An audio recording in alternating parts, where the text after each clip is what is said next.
ಎಲ್ರಿಗೂ ನಮಸ್ಕಾರ. ನನ್ನ ಹೆಸರು ಅನಿಲ್ ಕಾಂಬ್ಳೆ. ಇವತ್ತು ನಾವು KS ಮರುಪರೀಕ್ಷೆ ಆಗಬೇಕು ಅಥವಾ ಮರು ನೋಟಿಫಿಕೇಶನ್ ಆಗಬೇಕು. ಯಾಕಂದರೆ ಈ ಒಂದು ಸಾಮಾಜಿಕ ನ್ಯಾಯ ಸಿಗ್ತಾ ಇಲ್ಲ. ಕೇವಲ ಹೈಕೋರ್ಟ್ ಹೋದವರಿಗೆ ಮಾತ್ರ ನ್ಯಾಯ ಸಿಕ್ಕು, ಉಳಿದ ಬಡ ಮಕ್ಕಳು, ರೈತ ಮಕ್ಕಳು ಎಲ್ಲರಿಗೂ ಹೈಕೋರ್ಟ್ ರೀಚ್ ಆಗಲ್ಲ.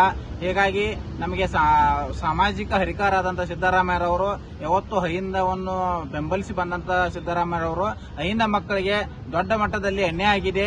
ಹೀಗಾಗಿ ನೀವು ನಮಗೆ ನ್ಯಾಯ ಕೊಡಬೇಕು. KS ಮರುಅಧಿಸೂಚನೆ ಮಾಡಿ ಅಥವಾ ಮರುಪರೀಕ್ಷೆ ಮಾಡಿ ಈ ನಾಡಿನ ಮಕ್ಕಳಿಗೆ ನ್ಯಾಯ ಕೊಡಬೇಕು. ಯಾಕಂದ್ರೆ ಕನ್ನಡ ಉಳಿಬೇಕಂದ್ರೆ ಕನ್ನಡ ಮಕ್ಕಳು ಉಳಿಬೇಕಂತ ಆಗ್ರಹಿಸಿ ನಾವು ಇವತ್ತು ಅಹೋರಾತ್ರಿ ಧರಣಿಯನ್ನು ಕೈಗೊಂಡಿದ್ವಿ. ಈ ಒಂದು ಅಹೋರಾತ್ರಿ ಧರಣಿಗೆ ನಮ್ಮ ರೈತ ಸಂಘದ ಅಧ್ಯಕ್ಷರಾದ ಚಂದ್ರಶೇಖರ್ ಅಣ್ಣವರವರು ಒಂದು ಆಕಸ್ಮಿಕ ಭೇಟಿ ಅವ್ರದ್ದು. ಈ ಕನ್ನಡ ಮಕ್ಕಳು ನಮ್ಮ ಕನ್ನಡ ಮಕ್ಕಳು ಇಲ್ಲಿ ಯಾಕೆ ಕೂತಿದ್ದಾರೆ, ಬೀದಿಗೆ ಯಾಕೆ ಬಂದಿದ್ದಾರೆ, ಯಾಕಂತ ಅಲ್ಲಿ ಹೋಗ್ತಾ ಇದ್ರು. ಹಾಗೆ ಒಂದು ಎರಡು ಮಾತು ಆಲಿಸಿ ಹೋಗೋಣ ಅಂತ ಬಂದು ನಮ್ಮನ್ನು ಭೇಟಿಯಾಗಿ ನಮ್ಮ ಒಂದು ಸಮಸ್ಯೆಯನ್ನು ಕೇಳಿದಾಗ ಅಣ್ಣವ್ರಿಗೆ ಅದು ತಡೆಯಲಾರದಂತ ಒಂದು ಅಷ್ಟೇ ಆಕ್ರೋಶ, ಅಷ್ಟು ನೋವು ಕೂಡ ಆಯಿತು. ಅಲ್ಲ, ಕನ್ನಡ ಮಕ್ಕಳ ಬೀದಿ ಬಿದ್ದರೆ ಮತ್ತೆ ಕನ್ನಡ ಕಾವಲುಗಾರಂತ ಸಿದ್ದರಾಮಯ್ಯರವರು ಏನ್ ಮಾಡ್ತಾ ಇದ್ದಾರೆ? ಅಹಿಂದ ವರ್ಗದ ನಾಯಕರಂತಾರೆ ಅಹಿಂದ ಮಕ್ಕಳು ಬೀದಿಗೆ ಬಂದಿದ್ದಾರೆ. ಯಾಕೆ? ಪ್ರಜಾಪ್ರಭುತ್ವದಲ್ಲಿ ನಾವು ಗುಲಾಮರಲ್ಲ, ಪ್ರಜೆಗಳು ಪ್ರಭುಗಳು. ನಡೀರಿ, ಮಾನ್ಯ ಸಿದ್ದರಾಮಯ್ಯರವನ್ನ ಭೇಟಿ ಆಗೋಣ, ಕೇಳೋಣ, ಅವ್ರ ಗಮನಕ್ಕೆ ತರೋಣ. ಯಾಕೆ ಸಾಮಾಜಿಕ ಹರಿಕಾರ ಅಂತ ಹೇಳ್ತಾರೆ, ಇವತ್ತು ಸಾಮಾಜಿಕ ನ್ಯಾಯ ದಿಕ್ಕು ತಪ್ಪಿ ಹೋಗ್ತಾ ಇದ್ದಾಗ ಅವ್ರು ಯಾಕೆ ಸುಮ್ಮನೆ ಇದ್ದಾರಂತ ಡೈರೆಕ್ಟ್ ಆಗಿ CM ಆಫೀಸ್ಗೆ ಫೋನ್ ಮಾಡಿ, ಅವ್ರವ್ರಿಗೆ ಯಾರದೇ ಇಲ್ಲ, ಡೈರೆಕ್ಟ್ CMಗೆ ಕಾಲ್ ಮಾಡಿ ಅಪಾಯಿಂಟ್ಮೆಂಟ್ ತಗೊಂಡು ಡೈರೆಕ್ಟ್ ಇನ್ನೊಂದು ಏನಂದ್ರೆ ಇಲ್ಲಿವರೆಗೆ ನಮಗೆ CMಗೆ ಡೈರೆಕ್ಟ್ ಆಗಿ ಅಪ್ರೋಚ್ ಮಾಡೋಕೆ ಯಾರನ್ನೂ ಬಿಟ್ಟೇ ಇಲ್ಲ. ಯಾಕಂದ್ರೆ ಅಲ್ಲಿ ಇರುವಂತ ಒಂದು ಅಧಿಕಾರಿಶಾಹಿ ವರ್ಗ ಒಂದು ಸಿದ್ದರಾಮಯ್ಯರವರನ್ನ ದಿಕ್ಕು ತಪ್ಪಿಸ್ತಾ ಇದೆ. ತಪ್ಪು ಮಾಹಿತಿ ಕೊಟ್ಟು ದಿಕ್ಕು ತಪ್ಪಿಸೋ ಪ್ರಯತ್ನ ಇಲ್ಲಿವರೆಗೆ ನಡೆದಿದೆ. ಆದ್ರೆ ಚಂದ್ರಶೇಖರ್ ಅಣ್ಣವರು ಯಾವಾಗ ಭಾಗವಹಿಸಿದ್ರಲ್ಲ, ಅವರು ಯಾವುದೇ ಅಧಿಕಾರಿಗೆ ಕಾಲ್ ಮಾಡಲಾರ್ದೆ ಡೈರೆಕ್ಟ್ ಸಿದ್ದರಾಮಯ್ಯ ಆಪ್ತ ಕಾರ್ಯದರ್ಶಿ ಕಾಲ್ ಮಾಡಿ ಇವತ್ತು ಈಗ ಬರ್ತಾ ಇದ್ದ ಮಾನ್ಯ ಮುಖ್ಯಮಂತ್ರಿ ತಿಳಿಸಿ ಅಪಾಯಿಂಟ್ಮೆಂಟ್ ಕೊಡ್ತಾರೋ ಇಲ್ಲೋ ಕೇಳಿ. ಯಾಕಂದ್ರೆ ರೈತರ ಮಕ್ಕಳು ಇವತ್ತು ಬೀದಿಗೆ ಬಂದಿದ್ದಾರೆ, ದಲಿತರ ಮಕ್ಕಳು ಬೀದಿ ಬಂದಿದ್ದಾರೆ, ಹಿಂದುಳಿದ ವರ್ಗ ಮಕ್ಕಳು ಬೀದಿ ಬಂದಿದ್ದಾರೆ.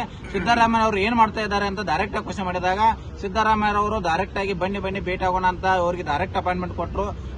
ಚಂದ್ರಶೇಖರನ್ ಅವರು ಡೈರೆಕ್ಟ್ ಹೋಗಿ ಸಿದ್ದರಾಮಯ್ಯ ಅವರಿಗೆ ಒಂದೇ ಒಂದು ಕ್ವಶನ್ ಕೇಳಿದ್ದಾರೆ.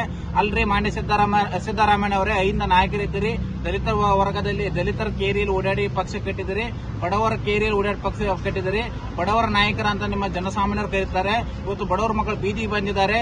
ಕೇವಲ 80 ಜನ ಹಣ ಇದ್ದವರು ನ್ಯಾಯ ಪಡ್ಕೊಂಡಿದೆ ಅಂತ ಸಾಮಾಜಿಕ ನ್ಯಾಯ ರೀ. ಸಾಮಾಜಿಕ ನ್ಯಾಯ ಎಲ್ಲಿದ್ದೀರಿ? ಸಾಮಾಜಿಕ ನ್ಯಾಯ ಹರಿಕಾರ ನೀವು ಇದ್ದೀರಿ. ಇವತ್ತು ನಿಮ್ಮ ಗಮನಕ್ಕೆ ಬಂದಿದೆಯೋ ಇಲ್ಲೋ, ತಕ್ಷಣ ಇದನ್ನ ಪರಿಹರಿಸಬೇಕಂತ ಅಂದಾಗ ಸಿದ್ದರಾಮಯ್ಯ ಅವರು ಪ್ರತಿಕ್ರಿಯೆ ನೀಡುತ್ತಾರೆ.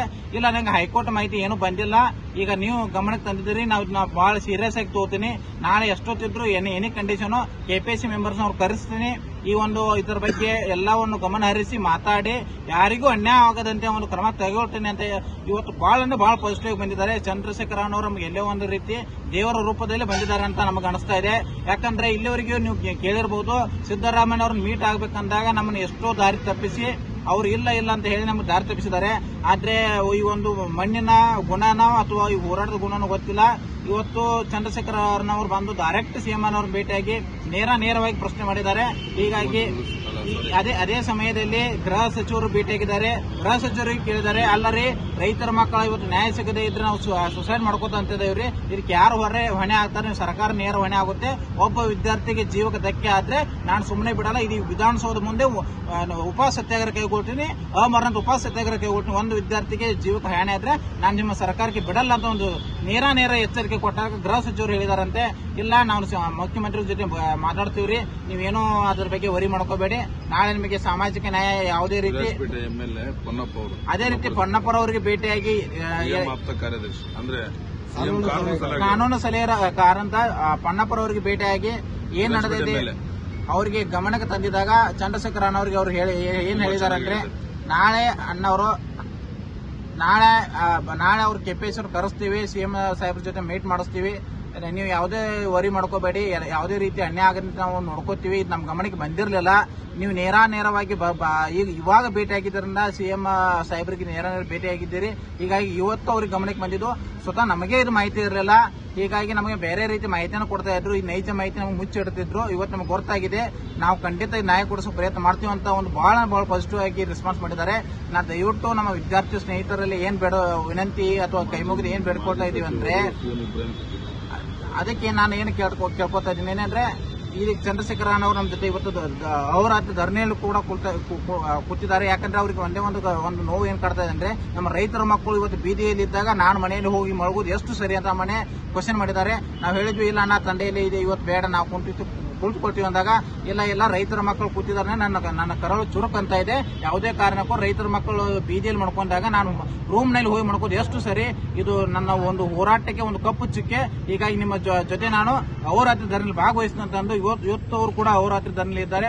ಅದೇ ರೀತಿ ನಾನು ವಿದ್ಯಾರ್ಥಿಗಳು ಏನು ಬೇಡ್ಕೊಳ್ತಾ ಇದ್ದೇನೆ ಅಂದ್ರೆ, ದಯವಿಟ್ಟು ನಾಳೆ ಅಧಿಕ ಸಂಖ್ಯೆಯಲ್ಲಿ ಭಾಗವಹಿಸಿ, ಅಧಿಕ ಸಂಖ್ಯೆಯಲ್ಲಿ ಬನ್ನಿ, ಅಧಿಕ ಸಂಖ್ಯೆಯಲ್ಲಿ ಒಂದು ಹೋರಾಟವನ್ನು ರೂಪಿಸೋಣ, ವಿರೋಧ ಪಕ್ಷ ನಾಯಕರನ್ನು ಭೇಟಿ ಆಗೋಣ, ಅವರೇನು ಪ್ರೆಷರ್ ಮಾಡೋಣ, ಈ ಒಂದು ನಮಗೆ ಆದಂತ ಅನ್ಯಾಯಕ್ಕೆ ನ್ಯಾಯ ಪಡೆಯೋಣ ಅಂತ ಹೇಳ್ತೀನಿ. ದಯವಿಟ್ಟು ಅಧಿಕ ಸಂಖ್ಯೆಯಲ್ಲಿ ಬರ್ತೀರಿ ಅಂತ ನಂಬಿದ್ದೀವಿ.